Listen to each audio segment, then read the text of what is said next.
So unless you've been living under a rock, you understand how insane this real estate market is. Home appreciation's gone through the roof. The amount of available homes for sale are at record lows. We're still experiencing multiple offers, overbidding. It is super quick to sell a home in this market. And if you're looking to purchase, it's still definitely an uphill battle. And I get asked all the time, Ron, is it a good time to purchase now? So in this video, I'm going to talk about 4 facts that will uncover the truth about the upcoming housing crash in Irvine, California, 2022. You don't want to miss this, so stay tuned.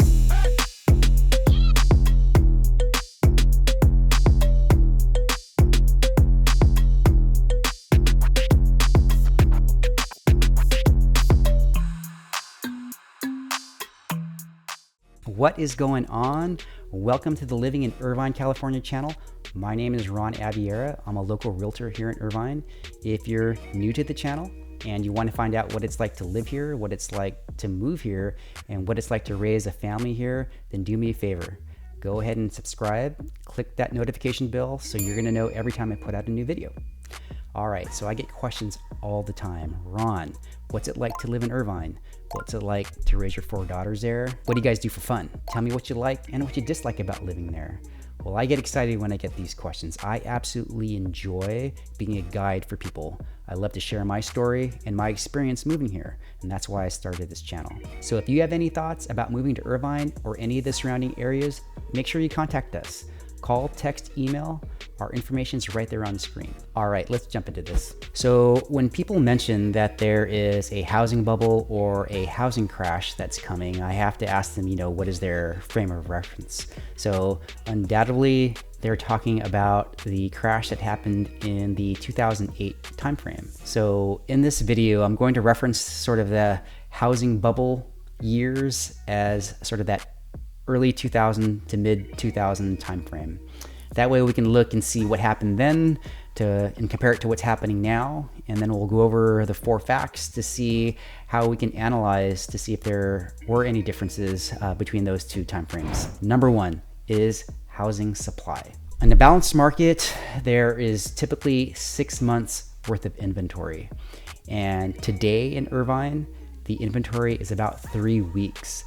So that means if no new homes come onto the market, we should be sold out in 3 weeks. And that is insanely fast. And what's happening here is not new to a lot of other markets throughout the United States, especially, the West Coast, places like New York, DC. We're all kind of experiencing the same thing, just a low inventory. And of course, the record low inventory sort of drives what's happening with the prices, which is increasing the prices, and that all kind of makes sense. What's interesting of what happened during the housing bubble years is there was a period from 2005 to 2007 where the housing inventory went from 5 months of inventory to 11 months of inventory. So in a 2-year period, the amount of homes for sale almost doubled. So let's think about that. Prices are going up and inventory is doubling. That is not a good sign. So that was happening then, and it's not happening now. We still have very, very low inventory. But back to what was going on during the housing bubble years, that was actually a time when I purchased my first home. So I'll kind of share that experience with you to kind of see and amplify what was going on with housing supply. So this is about 2003. I was still on active duty in the Army, and my wife and my daughter were in Nevada. They were in Las Vegas, and they were renting, and it was time for us to purchase our first home. We had a realtor, and we started looking at places that we wanted to move to. And again, this is in Las Vegas. And what was very interesting then is that we ended up looking at new homes. And once we identified the neighborhood or the area that we wanted to focus in on, there had to have been at least a dozen different builders that were offering homes for sale. And so at that time, new homes versus resale, relatively the prices were the same. So naturally, everybody's going towards the new homes. And I don't even think we looked at any resales. We went straight to the new homes. So we ended up focusing on one particular community because there was a certain floor plan that we absolutely loved and would fit our lifestyle. So we go to the new home community, and the salesperson takes us over to the lot where the home is going to be built. So this is new construction, and at the time it's a dirt lot. And so, we're new to real estate. We really don't know much about lot sizes, lot square footages, and I think it was like a 4,000 square foot lot. So knowing what we know now, we know that's a tiny lot, but at the time it was like, hey, if our home fits there, we like it. Let's do this. So we get back to the sales office, and in the sales office, there's already someone else kind of waiting there patiently to speak with the salesperson, but the salesperson's talking to us.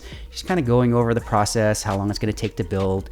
And so we're standing there in front of the map with all the homes that are available and the ones that have already sold. So she takes a break and acknowledges the lady that's standing behind us. And she says to the lady, yeah, how can I help you? And the other lady says, I want to buy that house.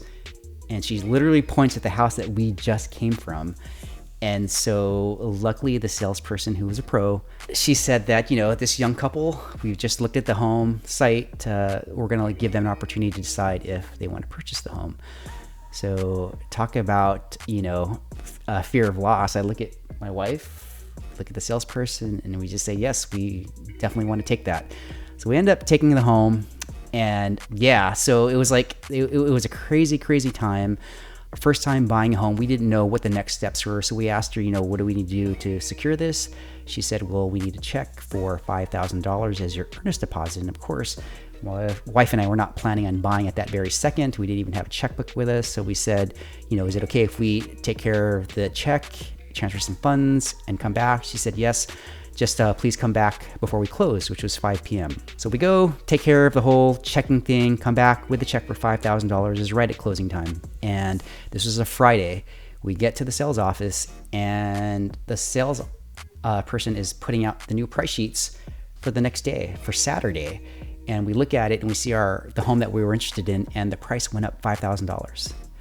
So here we are freaking out that the price went up, and the salesperson reassures us that, you guys have locked in your price because we're doing this today, and tomorrow that's what the price is going to be. And so my wife and I were looking at each other like, what the heck is going on? Here we are dropping off a check for $5,000 and the price goes up $5,000. It was nuts. It was really nuts. We didn't know what was happening. We were just so excited to get a home. So anyway, that was kind of what was going on at that time with the inventories, that we technically had a lot to choose from, even though the market was sort of taking off. So definitely comment below. Let me know what your experience was during the housing bubble years or before that, so we can see and hear from other people what that was like. Anyway, that leads me to number 2, which is housing demand. Here in Irvine, it's very, very concrete on why people are moving here. People want safety, people care about the schools, and they want to raise their families in a family type neighborhood. Those are all the reasons why we chose here. So that's sort of the demand that's happening here. What's interesting is when we look back at the housing bubble years, do you remember the term speculating? So that's what you have to look at, the owner occupied versus the speculators. So again, we'll go back to 2003. Well, now it's 2004. Our home is already complete. We're excited. We're getting our first home. We are getting the keys. And what I'm thinking is I'm still on active duty. I'm stationed in California. This is Nevada. I'm, happy to get the keys, but then I look around, and to the left, to the right, behind our house, in front of our house, and like maybe 4 other homes on this whole block of brand new constructed homes are a bunch of for rent signs.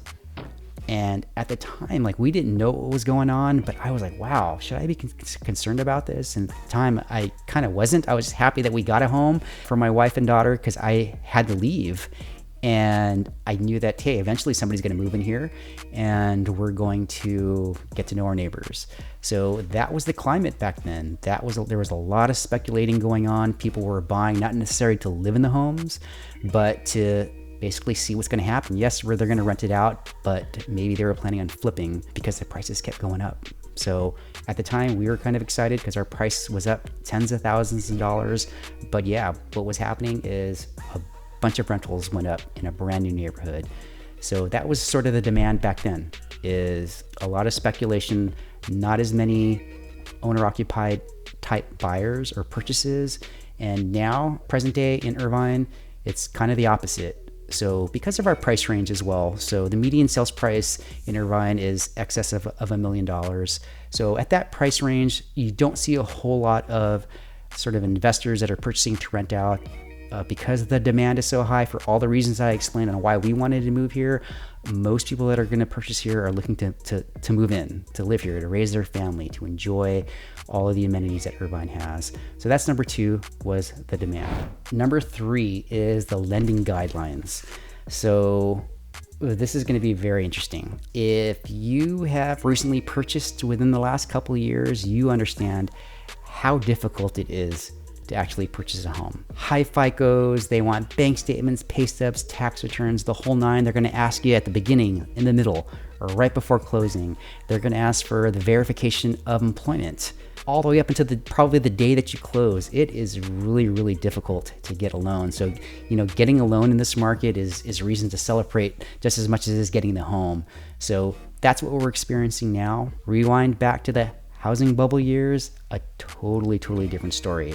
So financing was a lot easier back then. We're going to use terms that we used back then that don't exist now, and just hearing them kind of make me cringe. Probably make you cringe as well. So we used to hear of loan types like stated income. You could just state how much you make, and the lender would base your qualifications off of that. Even worse, Nina. No income, no assets, no problem, you're getting a loan. So that's the type of things that we were dealing with. There was another one. They call it some crazy 4-option thing, but basically created a negative equity.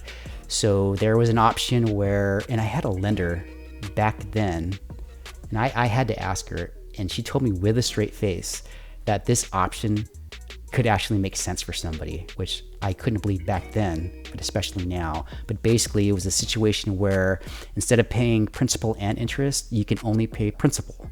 So that interest, whatever it may be, $400, $700 a month, you just tack it on to the loan. So your payment's going to be super low, but your mortgage is increasing. That made no sense, unless you were trying to get in at the very, very minimum payment that you could. So that's the kind of stuff that was going on there. Here's a graph that's going to be really interesting, is that it shows what the credit scores under 600, the amount that was being financed or being lent out with credit scores under 620. And these are during the housing bubble years versus the more recent years. It is 6x, 6 times the amount of lending that was allowed for people under 620 FICO score compared to now. And that shows you how loose the guidelines were. It was easy, too easy to get a loan back then. So back in 2006, I was selling new homes, and I saw firsthand how the lending guidelines were definitely a lot different. So the median price in the area at the time was probably about $300,000. I was selling in a community where the prices were 600 plus, 600,000 plus for this community that I happened to sell in. And I was seeing borrowers that were valet drivers qualify for these homes. Now, it's not a knock on valet drivers. They actually did make a lot of money, but it was just different as far as the qualifications. A lot of times they would get cash. Nowadays, you kind of have to source all of the income that's coming in. So yeah, it was insane seeing what people could qualify for back then compared to now. And we all know how difficult it is to qualify for a home. So big differences there. And on to number 4, home equity. So what was interesting that was happening in like 2006, when people had very, very limited or no equity in their homes because they were either putting very little down or pulling out the money that they were appreciating, is that when you have very little equity in your home, any adjustment in the market, if something happens to the value of your home, if it drops slightly, you tend to hit the panic button a lot sooner. So that's when people realized, hey, we got to get out of this situation. It's not sustainable. And so when you look at what's happening now in places like Irvine, is that because of our prices again are sort of at the higher end, that you don't see a lot of 100% financing, 3.5% down, 5% down, maybe even not 10% down. A lot of people are there's people paying cash and there's people that are putting 25% down or more. So a lot of people have instant equity. Now, when you couple that with the fact that the appreciation is happening so fast, people are very comfortable with their homes and their mortgage relative to what the home's worth. So if there are any adjustments that happen in the market in places like Irvine, it doesn't cause that panic because there's enough equity to kind of handle and weather the storm. But if you can imagine, if you have zero or very little equity in your home and something happens to the value, yeah, I'd be worried too. And I actually experienced that back then. So yeah, that's home equity. All right, to sum this up, do I expect inventory to increase? Yeah, eventually. Do I expect the demand to decrease? Probably not likely. You know, I had talked about this before. If people are coming to Irvine for those specific reasons, then that's probably not going to change. The safety, the family, and the schools, unless those type of things change, reasons why people want to move to Irvine, I don't see the demand really decreasing. Interest rates may play a role in that, but we'll see how that plays out. Do I see prices plateauing and possibly dipping? I'm going to say most likely. So if normal appreciation is about 5% a year, that looks like a graph at an angle about that. So within the last few years, we've seen 10%, 20%, 30% appreciation. So that angle is like this. And obviously that's not sustainable. So I would expect a plateau to happen at some point, and it may even dip. Does that necessarily mean that prices are dropping? So if we're seeing appreciation at 10, 20, 30%, and then we see a dip 5, 10%, as long as it stabilizes and gets back to normal of 5%, I really don't see that being a true price drop. And finally, do I expect a housing crash to happen in Irvine, California in 2022? Unlikely. Now, I'm not saying that there's not going to be a crash, but with the info that I put out here and sort of tracking those 4 leading indicators of what's happening in the market, at least you'll be better equipped to know, or at least to foresee, if there's going to be a drastic change coming on in the horizon. You're going to see some signs that'll lead up to that. That way we're not going to be taken by surprise if that were to happen. So as you can see, there's enough data to show that moving to Irvine or the surrounding areas can still be a smart choice. You just need to decide if it's the right move for you and your family. And I would love to be that resource for you. So just let me know what it is that you need in a home, what amenities you want to be nearby, what's important to you in the neighborhood. Whatever information you need to make the right decision is what I can help you with. And I would love to be your guide. So if you have any thoughts of moving to Irvine or any of the surrounding areas, make sure you contact us. Call, text, or email. Our information is right here on the screen. I'll look forward to having a conversation with you. Thanks for watching, and I'll see you on the next one.